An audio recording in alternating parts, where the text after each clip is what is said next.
Welcome to The Pure Perspective, the podcast where we explore the many pathways to recovery. I'm your host, Kyle Van Blerkum, and I'm thrilled to have you here with us today. At The Pure Perspective, we're on a mission to shine light onto the journey of healing, resilience, and hope.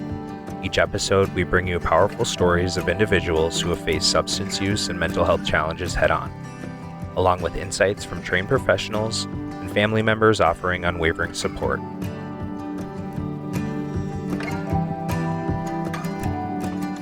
Whether you're on your own path to recovery or seeking to understand the struggles and triumphs of others, you're in the right place. This podcast is a safe space for inspiration, connection, and growth. Get ready for candid conversations, heartfelt stories, and valuable insights right here on The Pure Perspective.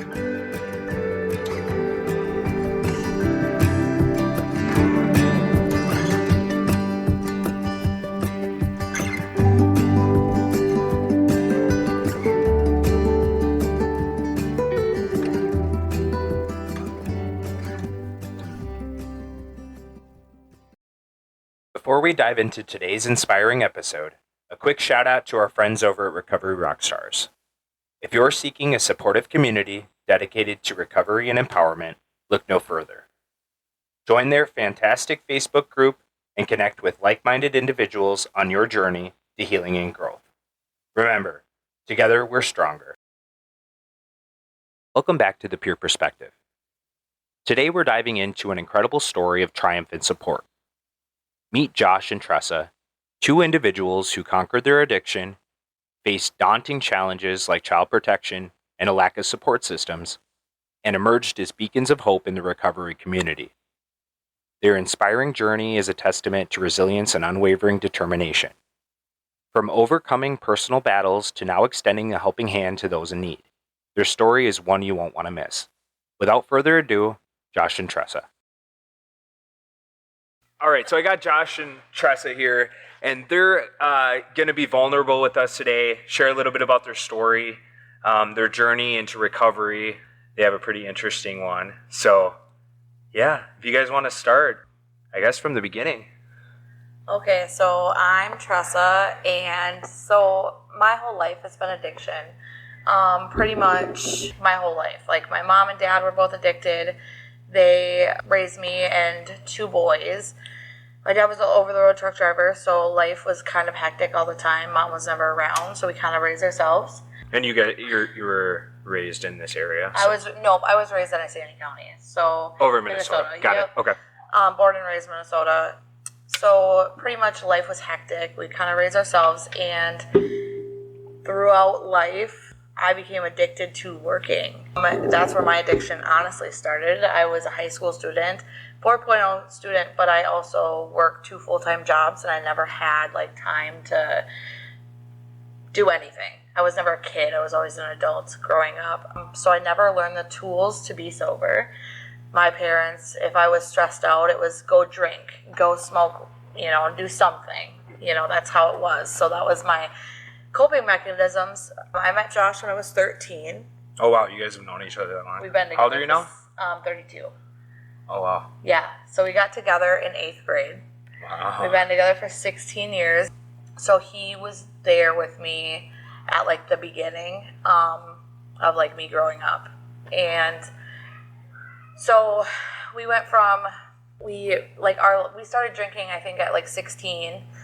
And, it was more of a trauma bond between us because we both had bad pasts. And from that point, we decided to, follow in our parents' footsteps, in a sense. Isn't that weird how that... Yeah. So we followed in our parents' footsteps. We both became addicted we had our first son at 21. That's when I first got addicted to pain pills. And from that point on, it was like a wrap. We slowly went from doing a little bit to a lot of it. Then we went to heroin because we couldn't get the pills anymore. And at that point, what kind of pills were they? I mean, so I was prescribed them. I broke my tailbone when I had my son. And 4 months after my son was born, my grandma passed away. So it was a really dark time for me. She was the one that raised me. And that's kind of the triggering point of when I got a deep addiction. Sure. It was all out. So my son is now 12. So our addiction was 10 years long. straight. We went through different stages. Like first it was pills, then we went to heroin. From heroin, we got off heroin, went to methamphetamines.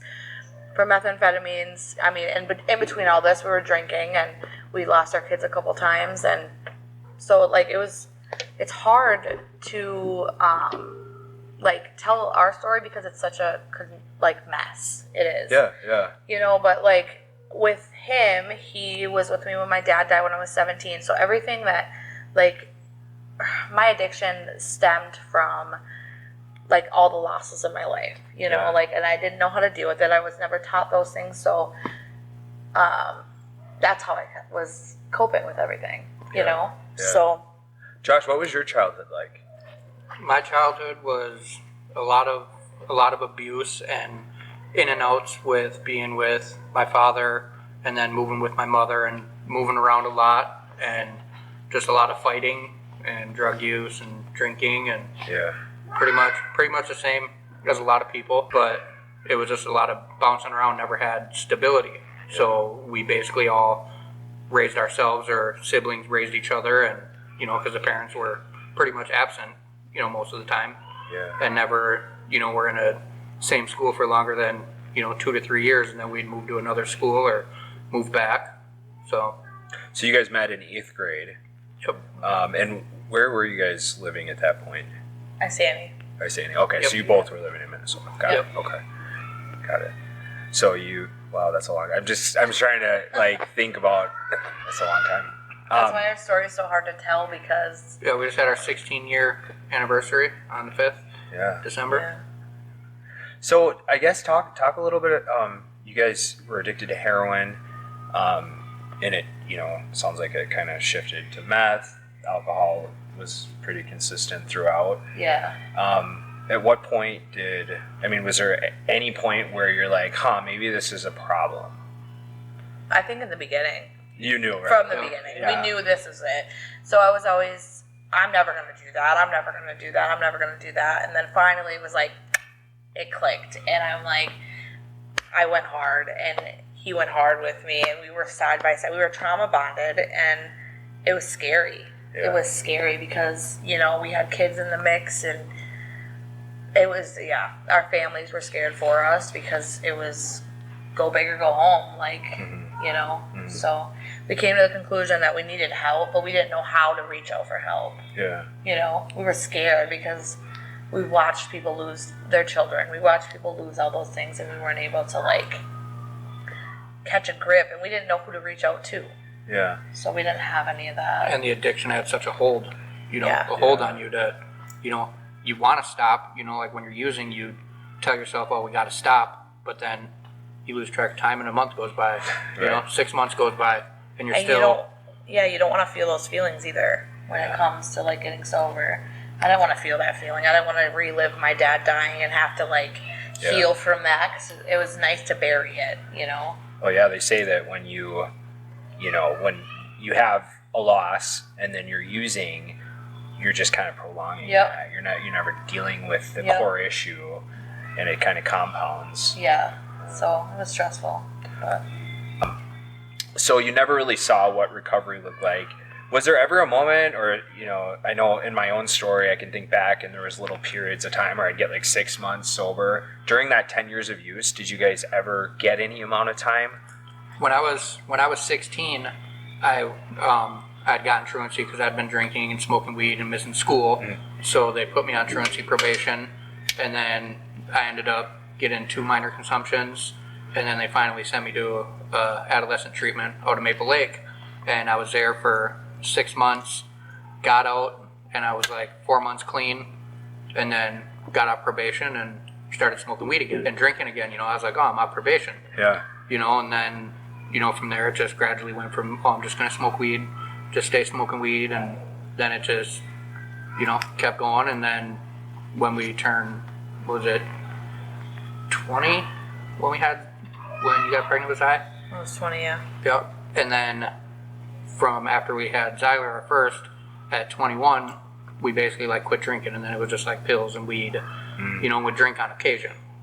So we hit 21 and we basically, drinking wasn't It wasn't fun anymore. Wasn't fun anymore. Well, you could legally do it, right? Yeah. So Yeah. kind of So- lost that. Yeah. Yeah, lost ambition. I can relate to that. That's about when I started using meth. So. Yep.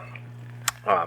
So let's go back to like the beginning of the end. So maybe the last 5 years or whatever, kind of leading up to sobriety. What did that look like?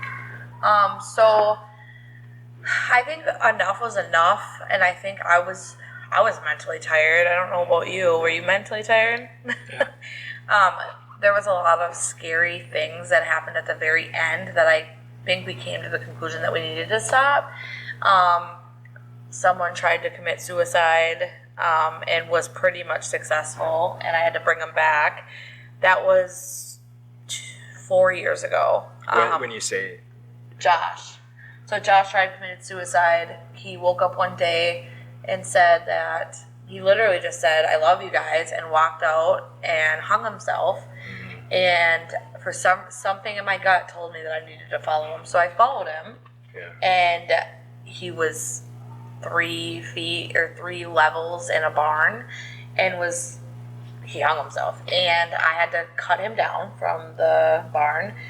And I think at that point I looked at him after we got him not alive. We made him alive. There was nothing to him. When he came to, we decided to do something. We needed to do something, and we reached out.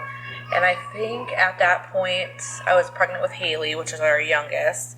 So this was 3 years ago. At that point, we decided that something needed to happen, and that's when we went into treatment. I think that was the last time.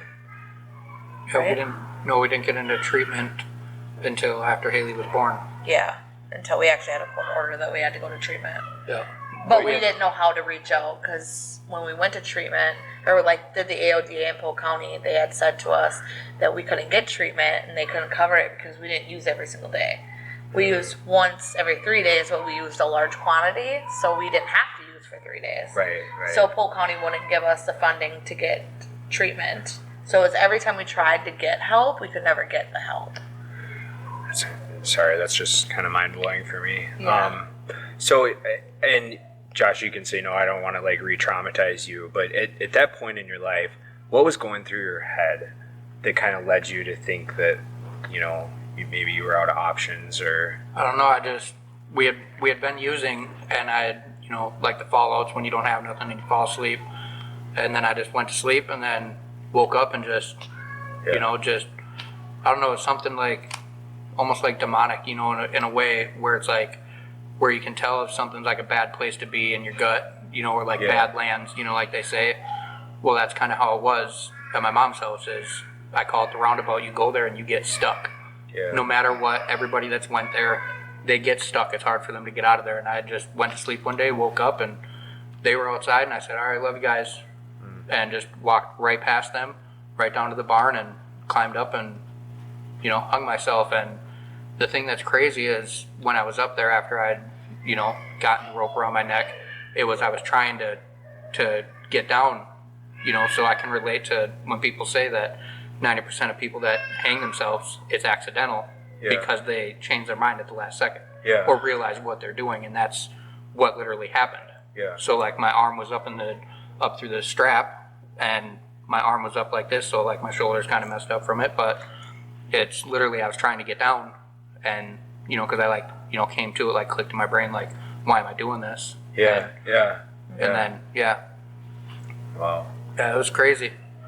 Scary. It's crazy, but I mean, I can totally relate to being in that place where you just feel like there's no hope, and it's a sad place, Right. to be in. I think a lot of addicts can relate to that. I think we felt that our kids would be better off without us because we had no tools to heal. We didn't know how to heal, and I felt like we were more traumatizing them. So I know where Josh is coming from because there was numerous times where I thought the same thing, but I would never do that. Right. I couldn't do that. But I felt in my heart that my children deserve better. So numerous times.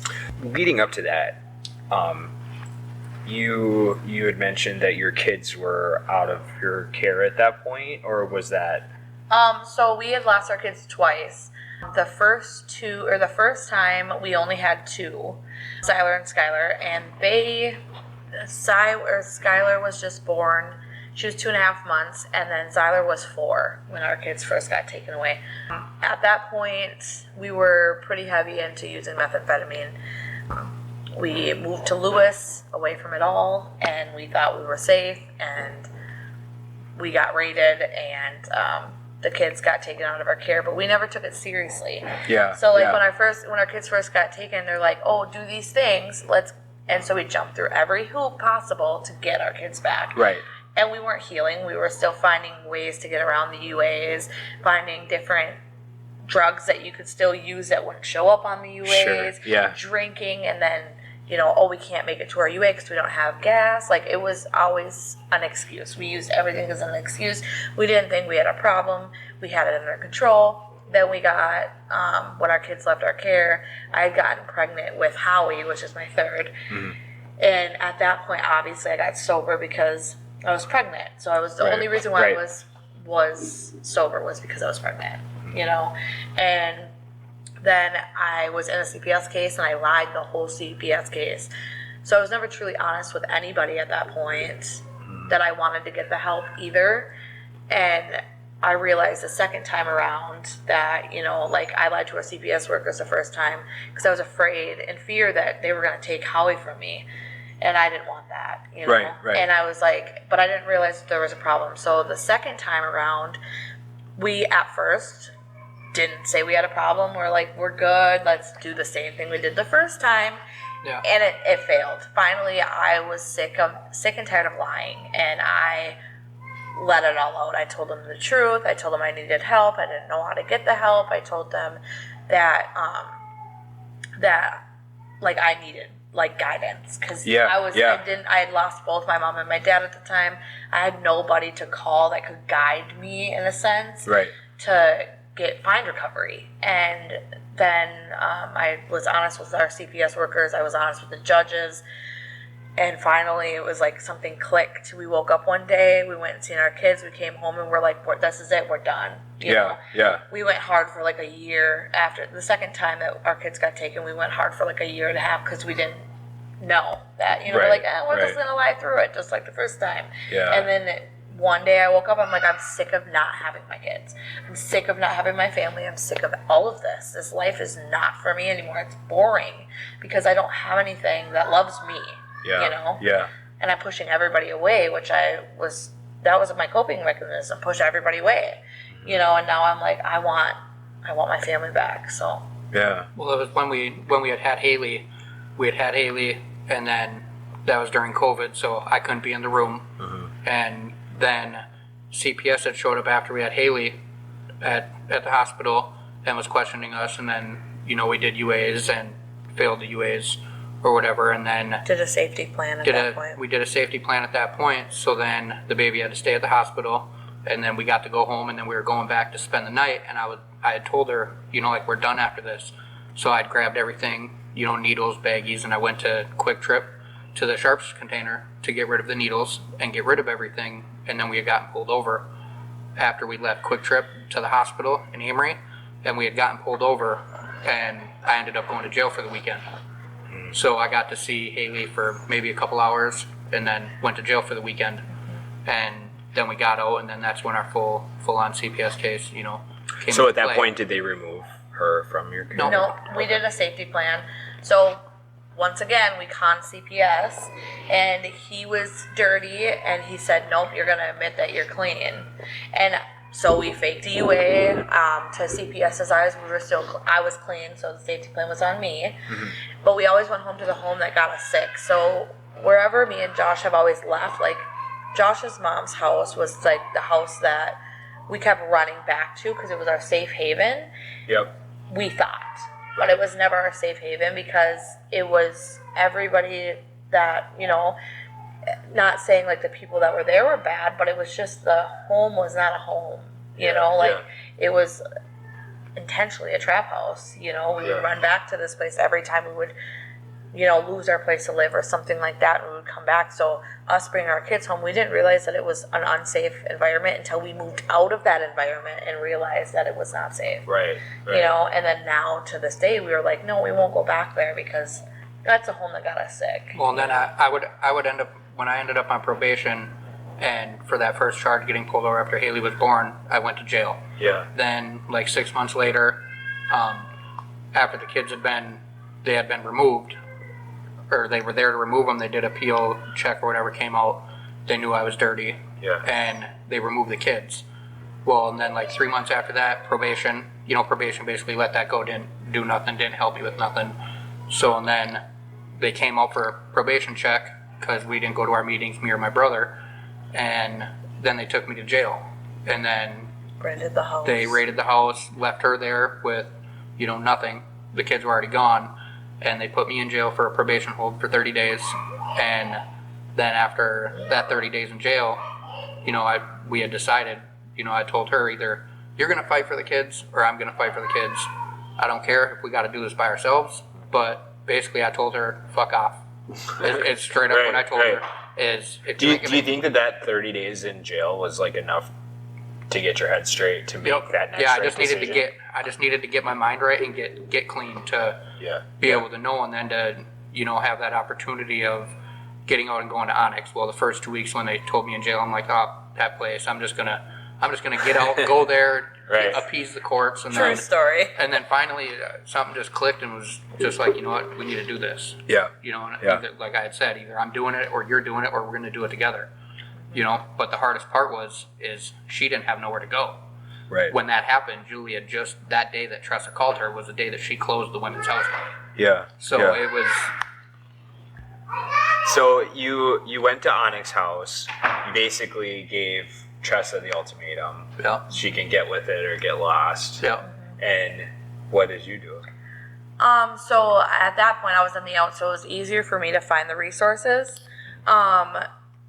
But it was super hard because I had called all these places, all these sober homes. Julia just shut the doors, and she talked to me the whole time my house was getting raided, trying to give me resources, like this is what you should do, and she threw her hands up. She didn't know what to do. Yeah. Finally, I told my worker, because we had a family support worker, and I was like, I've called all these places and nobody will get me in. What do I do? I'm sober, but I need an outlet because I'm only going to stay sober for so long at this, at this residence. You're white knuckling at that point. Literally, and I had nothing. I didn't know how to get sober because I'd never truly been sober. Only time I was sober was when I didn't have drugs or when I was pregnant, but I never went to meetings. I never did any of that. Yeah. So, I finally got into Northwood Shelter. After before that, for you to get clean, it was she helped me out at Round's house get one of the Onyx houses ready and painted and cleaned out. Yep. And so that was her out from my mom's house. So she would come, I would leave leave there. at 7 o'clock in the morning, and I wouldn't return back to the house until 9, 10 o'clock at night. You go there to sleep. I'd go there to sleep, Wow. Yeah. and I would stay gone all day. Julie was like, here, I got this opportunity. Come do service work. Let's get this house ready. She had just bought Rounds in New Richmond.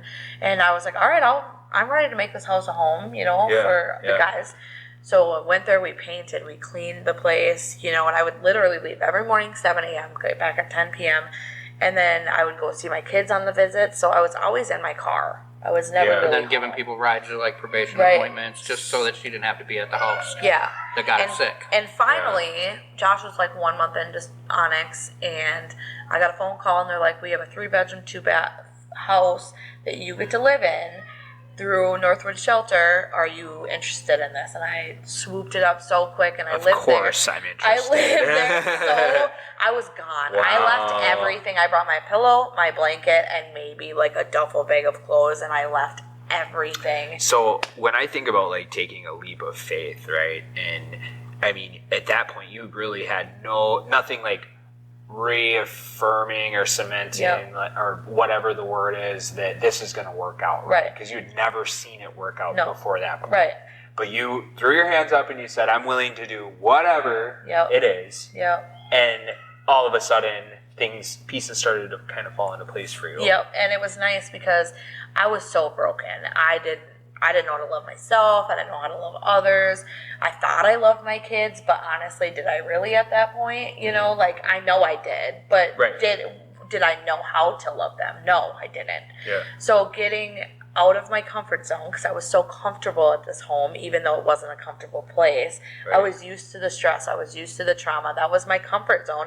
And moving out, my family support worker said I looked like garbage. I went there. I didn't do my makeup. I didn't get ready. I went there in my pajamas. I was like, enough is enough. I had no more energy to put any efforts in anywhere else but this, and I just put everything that I had into it. I called him on a video call, I remember, and I was crying. I'm like, I have a 3-bedroom house. There's nobody else in here with me. By myself. I'm like, somebody gave me a chance finally. In my entire life, nobody's ever given me that chance to prove myself. Yeah. So being able to have somebody trust me, it was huge. It was like the most kidding. heartbreaking, uplifting thing in the entire world. Yeah. And that was the only piece that I needed in my puzzle to get my kids back. We were already doing the treatment. I was already doing, like, I did AODA, did treatment, did one-on-ones, did therapy. We did family therapies. My children were in therapy. We were doing the things, but nothing was ever falling into actual place. Yeah. You know, and it was only a matter of time I was going to relapse. It was only a matter of time. So having that outlet, being able to actually feel at home, it was huge. Mm-hmm. So It's pretty amazing stuff. So you guys, you were able to get this place. You're at Onyx House at this point. Yeah. What would you say to people, because I know there's a lot of, and I've heard them myself with me and my wife, but getting sober together. Can you talk a little bit about the challenges involved with that and what you would say to other couples that are in early recovery? And being 100% honest, I feel, was the biggest thing between us, and it was so hard to do because we were so trauma-filled in our addiction that I was honestly afraid to be honest. So I told him everything, and he told me everything. I mean, and that helped me. But, like, you need to work on you. Mm-hmm. And you are the main thing. Like, you can't love if you don't love yourself. Yeah, so it's almost like even though you're in the relationship, you have to just explain to the other person that, you know, if you want us to work, you know, you kind of got to be selfish in it. You have to heal yourself. To a point, you know, to where, like, yeah, you can help uplift the other person, but if you can't uplift yourself, then, you know, you ain't going to be able to help the other person. Mm-hmm. But, like, with us, you know, everybody asks us, you know, questions on how we did it, and it's like helping other people is what, you know, like, helps us. Yeah. You know what, and it don't matter what it is. Yeah. You know, it helps bring us up, you know, in our sobriety. Yeah. You know, being able to help. And to feel needed, though, too. Like, knowing that there's people out there that struggle, and knowing what we felt, that we didn't have anybody. Yeah. Knowing that there's somebody that is willing to reach out to you or help you back is huge. Mm-hmm. Because I know that I'm sober today because of the people that are surrounding me. Yeah. You know, it's not the program I worked, it's that I literally loved myself, and now I'm loving on other people that can't love themselves until they can love themselves. Right. You know? You talked a little bit about it, just the struggles that you had when you kind of were on that. What would you say was, well, you kind of talked about it already, but like those obstacles in getting into treatment? Like, if you could see the system improve in any way, like, what would you say, like, for people that are not like when we would always tell ourselves, like, oh, we want to get help, you know, but how do you go and contact the county and say, oh, I'm a drug addict, I need help.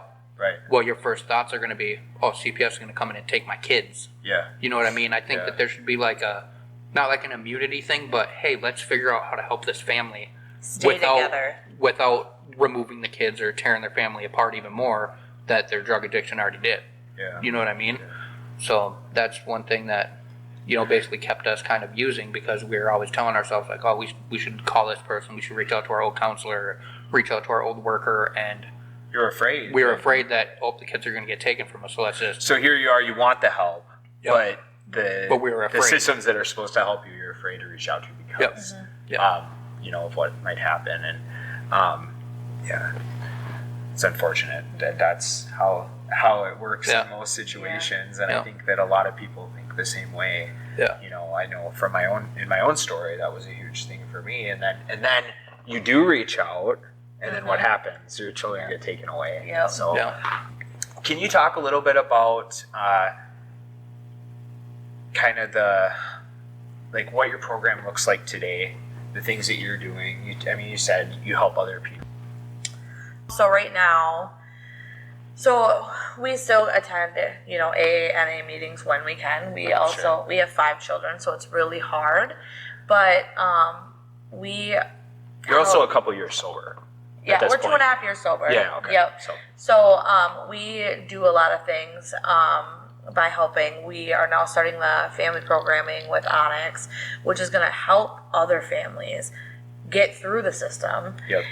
And not jump through the system, but actually guide them in a sense. It may work for some, it may work for, it may not. Right. But the way that we did it, having it broken down and not overwhelming, but then having more people in your circle, it helps you. Mm-hmm. Like having that foundation where you can actually, hey, I need help. Hey, I need help with this. Or do you know how to get into counseling? I don't know how to do that. Like having that extra help is, I think, what helped us. Kind of like what we're doing, a peer-to-peer support. Support system. Yeah. Because starting out, like me, I always hated, doing the easiest thing, making phone calls, just calling up, hey, I need to set up this appointment. Right. So in our first CPS case, they said that she was the spokesperson for the relationship. Yeah. Because I never talked. When CPS would come and talk to us, it was always her. Yeah. I'd be quiet, and then I was a this good liar, CPS case, though. they were like, wow, like I started setting up appointments, and calling on places or doing whatever. Yeah. And I talked a little bit with Julie last week about things that people say are very simple, like getting your driver's license or making the call for treatment, right? Mm-hmm. Things that are simple. For someone in early addiction, or early recovery, that is not a simple task. No, that can be very overwhelming. You call and they're like, oh, well, it's going to be 6 weeks before we can get you in. To a lot of people, that's like, okay, well, I guess it's not going to work out, Go back to what I know. Give up. Yeah. A lot of times, but finding that, like, our workers, so our CPS worker and our family support worker, and then Julie on top of that, when we had a lot of, like, higher up people, it was nice to have that because and then being honest, hey, I need help with this. I was never taught it. I don't know it. And you feel stupid, but really, it's like, you really don't know, Right. Right. So you guys are 2.5 years sober. It sounds like, you're doing a lot to give back. You're here. You're a recovery coach, or nope. Right now I'm an event coordinator with Onyx. Okay, event coordinator. So you're giving back in that way. What would you say to people in really early recovery who are scared to reach out, that want the help, or maybe they're just sick of living the life that they've been living? Maybe there is children involved. What would you say to someone who is in that situation? Or even better yet, what would you say to you 3 years ago? I would say that, we always it's so hard to explain it. Just jump off the fence and just do it. Just do it. What's the worst that can happen? Yeah. You've been in your life, it's like they say when you ask a question, what's the worst you can be told is no. Well, that's it. You just ask the question, what's worse than drug addiction? Being told no? Not really. Right. You know what I mean? Yeah. So.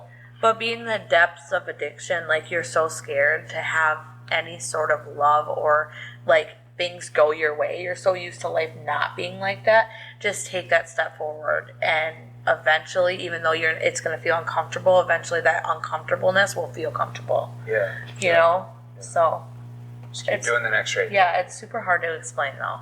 It really is. Yeah, I mean, it's like jumping in a pool. When you first jump in, it's cold at first, and then it warms up. Comfortable. Yeah.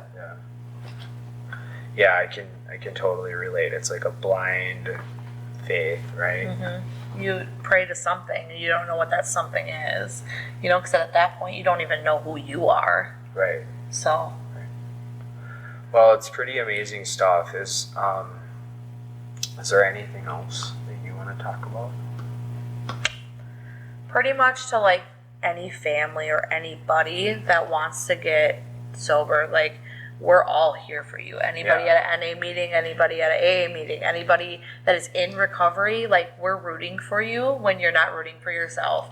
And like, we did a full circle. So 2.5 years ago, we didn't have our children. We didn't have custody. We were still like broken people. 2.5 years later, we now have foster baby. We have all 4 of our children home. We rent a home and we pay our bills and we do the things and we help others, and we feel so good about ourselves because, and it's not like I need the credit, but I can give myself the credit now. And we got jobs. Yeah. We have jobs and Yeah. we have money in our bank account and we have nice cars, and like, it doesn't happen overnight, but you work for it. If you want it, you can get it. I have to say, you guys, like, people in the community talk so highly about you. And even when I spoke with Julie last week, the people at the Family Resource Center, like, they just have nothing but amazing things to say about you both. And I know, like, me and my wife appreciate you, and I appreciate you being vulnerable today and sharing your story with me. And yeah, you're both amazing. So Thank you. Thank you. We appreciate all of you guys though too. Yeah. We do. You're what keep us sober. yeah, You are. All the people that we have in our corner. And we may not have a very big circle of people, but we have a very strong circle of people. yeah, So- and that's what recovery is, right? Yeah. Like, it's Yeah. And people are like, oh, I need all these people to keep me sober. No, you don't. yeah. You just need a strong 5-6 people that you can lean on when you're having a bad day. Like, it's okay. I'm not 100% all the time. Right. And then I didn't realize that addiction and mental health go hand in hand.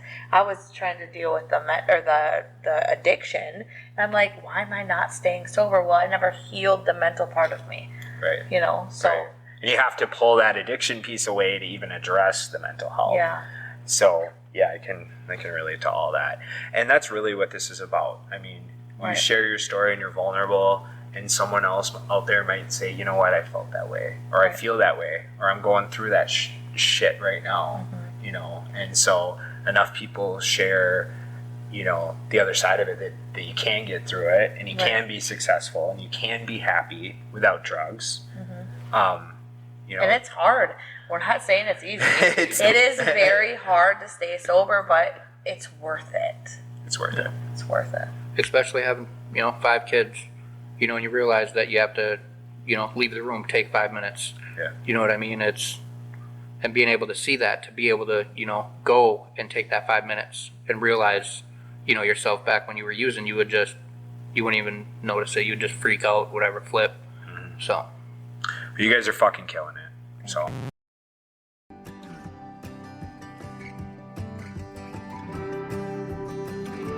Thank you for joining us on this inspiring journey of strength and recovery.